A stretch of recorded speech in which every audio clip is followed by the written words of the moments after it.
Hello everyone, welcome back. This is the fourth video. I'm all out of water. Alright, let's get into it. Hopefully, when this war's over, Abraham Lincoln is going to be able to live a nice, long life. Let's see. To regain public trust and support, on the 12th of June, Lincoln published a letter to the people of the North defending the administration's curtailing of freedoms as necessary for the greater goal of preserving the Union. And with this letter receiving widespread approval from politicians and the press, Lincoln was able to somewhat relieve the immense pressure on his administration. And so, upon withdrawing Hooker from command, Lincoln was able to ignore the calls for McClellan's reinstatement and instead replace Fighting Joe, whose consistent refusal to obey commands had infuriated the president, with the experienced George Meade. And, as June turned to July in 1863, he was good. 55. Wow. He only lived to be 57?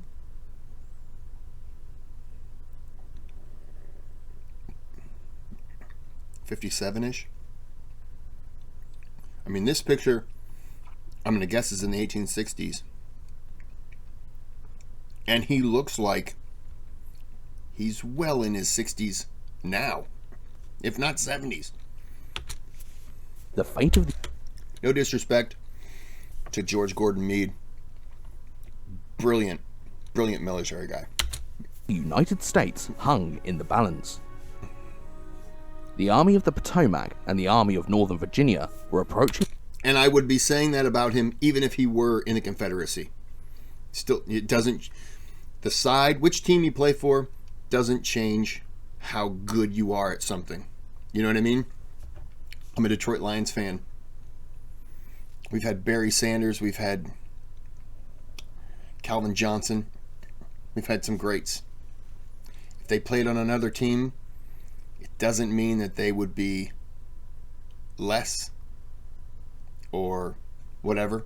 I might even be fans of that team. It just means that they would be doing what they did at a high level just for someone else. You know.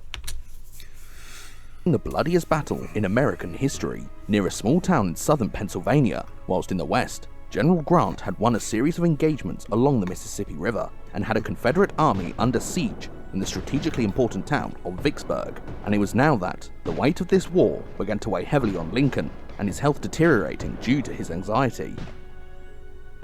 On the 4th of July, exactly 87 years after the signing of the Declaration of Independence, Lincoln received the news that he had so long awaited, that the Union had defeated Lee's army at the Battle of Gettysburg, and the Confederates were retreating. And only 3 days later, a report reached the White House announcing the fall of Vicksburg, with the Union capturing a rebel army of 30,000 men and gaining control of the Mississippi River.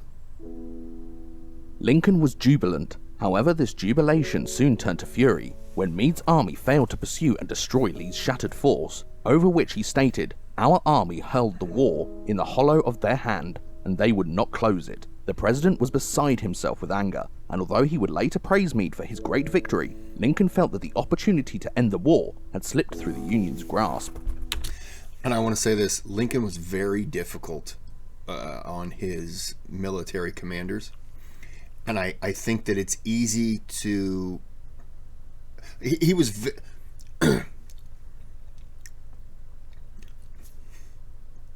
George... Wow. Did I already forget his name? Now I got George Gordon Meade on my mind. George... Wow. My memory's failing me. Anyways...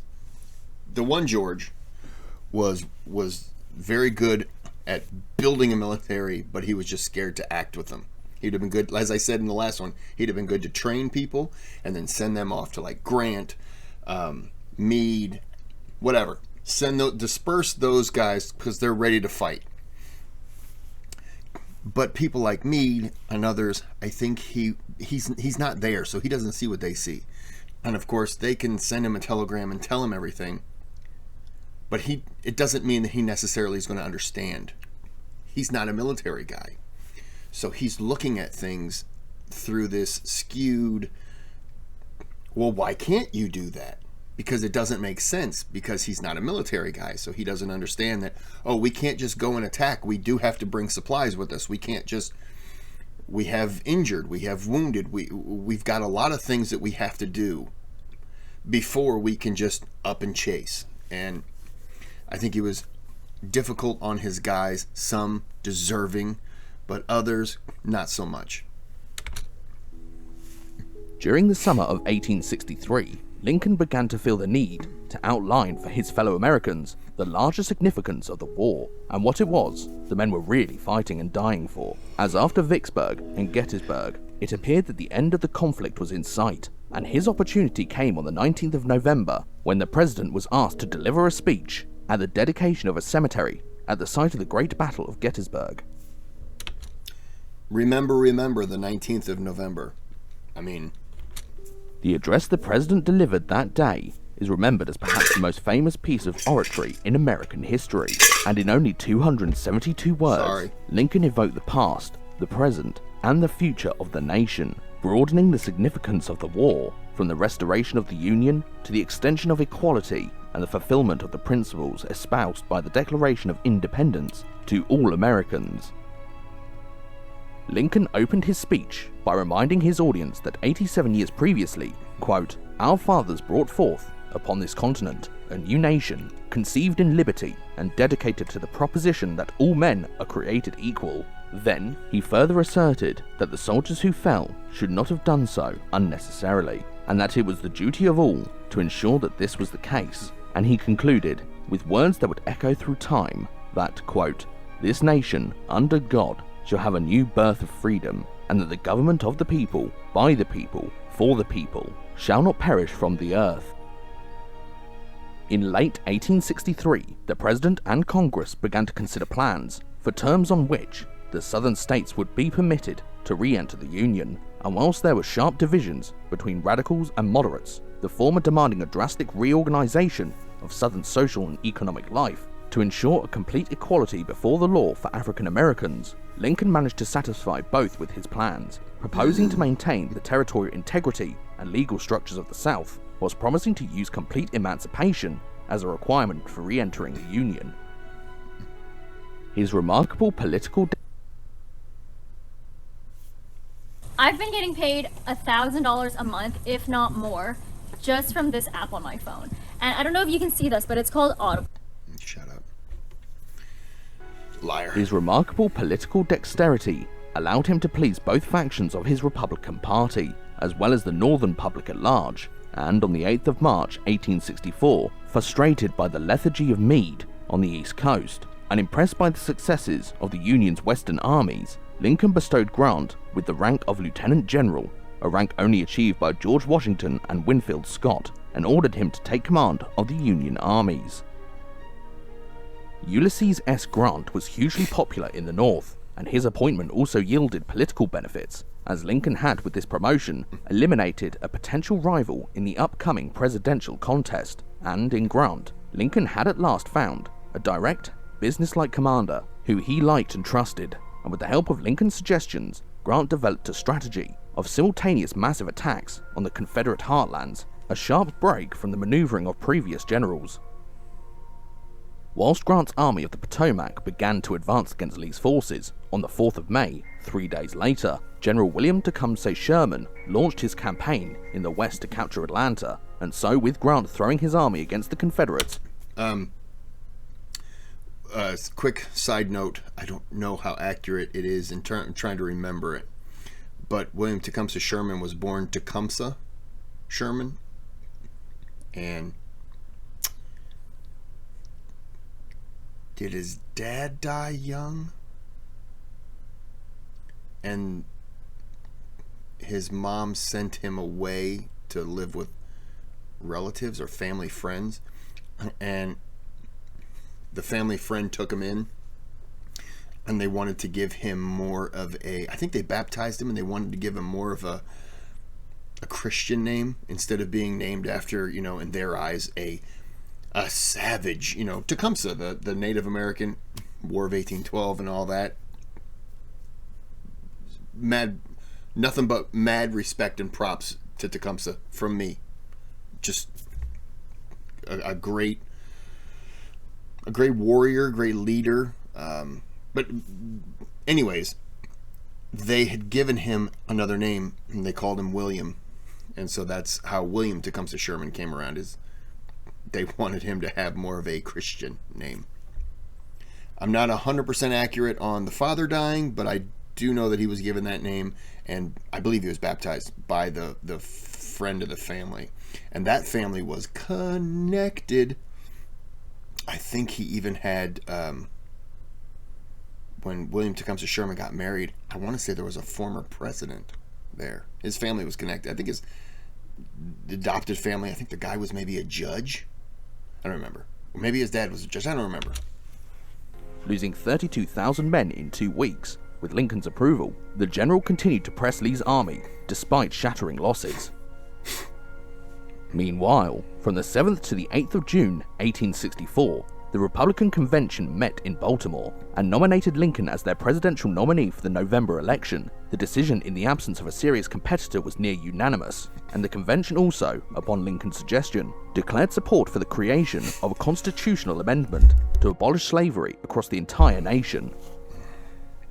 Despite this success, the summer of 1864 was an immensely difficult one for the president, as Union campaigns everywhere were stalling and casualties were rapidly mounting, with Lincoln unable to shake the deep feeling of responsibility for the bloodshed. And as the bloody conflict drew on, with seemingly no end in sight, Lincoln's prospects for re-election appeared grim. Indeed, in late August, the president was convinced that his defeat was imminent. However, the situation rapidly changed when the Democratic Party nominated General McClellan as their presidential candidate in the last days of August on a platform dedicated to ending the war. But this platform was widely detested as a surrender and a betrayal of the Union cause, and Lincoln's prospects were further boosted on the 4th of September when news reached Washington that General Sherman had captured the vital Confederate stronghold of Atlanta. Consequently, on the 8th of November, Lincoln was re-elected with an overwhelming majority of the Electoral College votes. Remember, the 8th of November. As long as it's a date in November, I'm going to say it. With McClellan winning just 3 states, the result being hailed as a great victory for the Union and for abolitionism. And with Lincoln's success, Confederate politicians realized that the Southern Rebellion faced certain defeat, and this defeat appeared imminent as Sherman embarked on a devastating march through Georgia, capturing the city of Savannah on the 25th of December. Shortly afterwards, on the 11th of April, Lincoln delivered what was to be his last public speech, detailing from the White House his plans for the reconstruction of the nation, announcing moderate proposals to restore the Union and eradicate slavery, and offering an amnesty to those resisting national authority, and allowing the immediate readmission of politicians from the seceded states into the national legislature. He looks so old in that picture. He looks like he's aged so much. And all presidents, to be fair, all presidents look like they've aged decades after they get done. So, the president, going back to the first video, or was the second, James K. Polk, Mexican-American War. He gets out of the presidency, and he only served 4 years, and died, I want to say, 4 months after he got out of office. The man worked himself so much that he got sick, and he just kept working through the sickness. And then he got out, couldn't recover, died. The president personally attempted to convince wavering politicians, and on the 31st of January, the House passed the amendment and submitted it to the states for ratification. At this point, Lincoln hailed this amendment as the cure for the root cause of the Civil War, conscious of the fact that should the South rejoin the Union before ratification of the amendment, it would likely never be passed. With desire for peace growing on both sides by early 1865, Jefferson Davis sent 3 peace commissioners to Virginia to hold a conference with Lincoln and Seward and Lincoln attended and made it clear that peace would not be achieved without the restoration of the Union and acceptance of the 13th Amendment. And although he offered a payment of indemnity to Southern slave owners, the Confederate president flatly rejected these terms, and thus the war raged on. I've been to his grave. The Confederate forces were now nearing breaking point as Sherman marched northwards through the Carolinas, and Grant defeated Lee at the Battle of Five Forks. And then, on the 3rd of April, Union forces captured the Confederate capital of Richmond, and Lincoln visited the city the next day, where he was greeted by throngs of freed African Americans who hailed the great Emancipator. Lincoln returned to Washington on the 9th of April, and the next day he received news that General Lee had surrendered to Grant at Appomattox, and the subsequent firing of 500 cannons gave the news to the jubilant capital, who celebrated the end of the most destructive war in American history. Although Congress had been a bastion of opposition against Lincoln, during his first term, his triumphant re-election and continued Union victories meant that Lincoln was better able to cooperate with the legislative branch, and in this spirit, Lincoln urged that Congress pass the 13th Constitutional Amendment prohibiting slavery across the nation. Lincoln also asserted that the right of African Americans to vote should be established and protected, and many believe that had Lincoln overseen the process of Reconstruction, the rights of Southern African Americans would not have been violated in the way they were in the years to come, and the process would not have been marred by misgovernment and political division. Because Lincoln didn't lay out his plan for Reconstruction, it was a hodgepodge mess and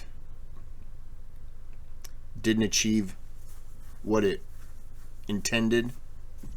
Backlash from the South, the North getting tired of doing it, the Klan. That period after the war, 1860s up until, sorry, my nose keeps itching, up until the 1960s. It's a 100-year window there where, because they didn't get it done,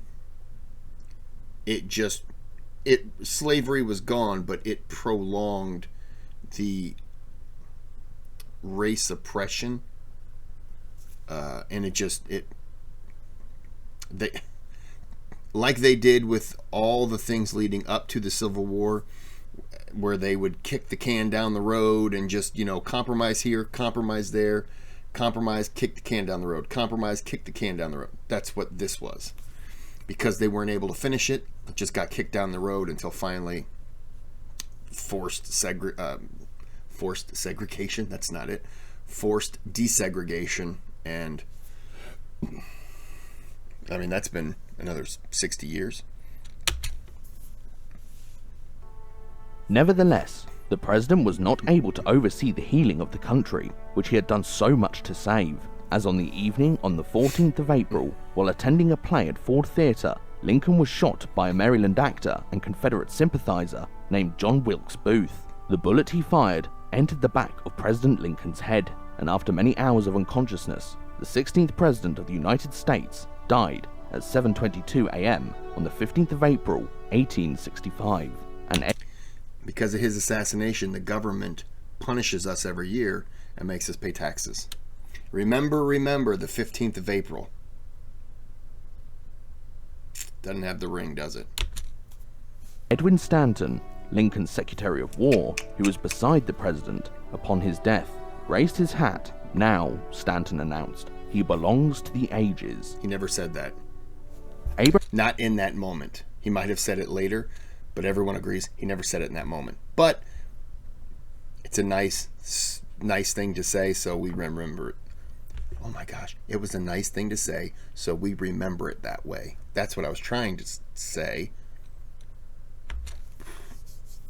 Abraham Lincoln is widely regarded as the greatest president in the history of the United States, as he came into office facing the most substantial crisis in the nation's history, and died having saved the Union, abolished slavery, and inspired the country. And it's also his past.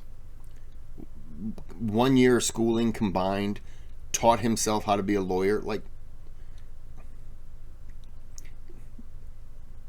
the man had an impressive life. Sadly, it was taken away from him, but his entire life building up to that point. I always think about it, had he not been killed and his term was over, we could have still been dealing with Reconstruction, and it could have still ended the same way. But he would have been, I want to say, just a beacon for how good the U.S. could be. And I think that there would have been countries around the world that would have been very interested in inviting him over or coming over themselves, and maybe having, I'll say peace treaties, but having treaties with the U.S. just because of him. I could be wrong on that, but that's just my opinion on that one. As well as this, he bestowed on posterity words that have echoed down the ages. Lincoln led the United States with purpose and vision, yet was flexible and dynamic, always working within acceptable political means to achieve the aims most important to him. But nonetheless, there has been criticism of the immense power accumulated within the executive during Lincoln's presidency, as well as the suspension of public liberties during the conflict at Lincoln's behest. Further, one of the things that I don't like is Maryland was having an election, and Maryland was a northern state, but they did have sympathies with the South, and they had slavery there. He allowed Republican soldiers from Maryland to go home and vote and then come back. I don't think he allowed Democratic soldiers the time off to vote.